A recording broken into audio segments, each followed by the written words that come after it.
Welcome to new TV Telugu. అమెరికాలోకి 12 దేశాల పౌరులు ప్రవేశించకుండా నిషేధం విధిస్తూ ఆ దేశ అధ్యక్షుడు డొనాల్డ్ ట్రంప్ జారీ చేసిన ఉత్తర్వులు అమల్లోకి వచ్చాయి. విదేశీ ఉగ్రవాదుల నుంచి అమెరికాను రక్షించడానికి ఈ నిషేధం విధించినట్లు ఇంతకు ముందు ట్రంప్ తెలిపారు. ఈ దేశాలు వీసా భద్రతపై సహకరించడంలో విఫలమవుతోంది. ప్రయాణికుల గుర్తింపులను ధృవీకరించలేకపోవడం, నేర చరిత్ర రికార్డులను తగినంతగా ఉంచకపోవడం వల్లే ఈ నిర్ణయం తీసుకుంటున్నట్లు పేర్కొన్నారు.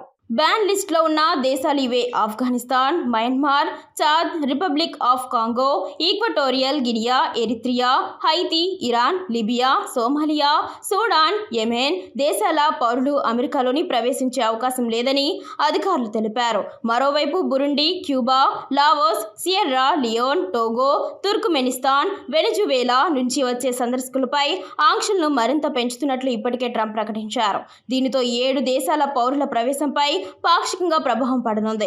కొలరాడోలోని బౌల్డర్ కౌంటీలో ఇటీవల యూదులపై ఈజిప్టుకు చెందిన ఓ వ్యక్తి సీసా బాంబులతో దాడి చేసిన తర్వాత 12 దేశాల పౌరులపై ట్రంప్ నిషేధం విధించారు. సరైన పత్రాలు లేని విదేశీ పౌరులు అమెరికాలో ఉండటం వల్లే ఇలాంటి ఘటనలు జరుగుతున్నాయని ట్రంప్ ఆందోళన వ్యక్తం చేశారు.